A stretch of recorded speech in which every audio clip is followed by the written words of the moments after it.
সকাল থেকে হলুদ পাঞ্জাবিটার দিক থেকে চোখ সরাতে পারছে না হীরক।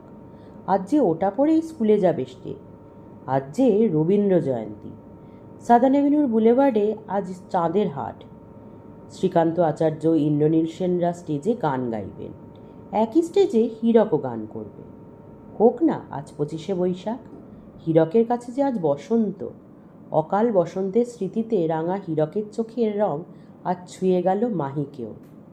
বাবার হাত ধরে খোলা দক্ষিণ দুয়ার দিয়ে সেও এক ছুট্টে পৌঁছে গেল সেই স্কুলের বুলেভার্ডের মিলন মেলায়।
मोरे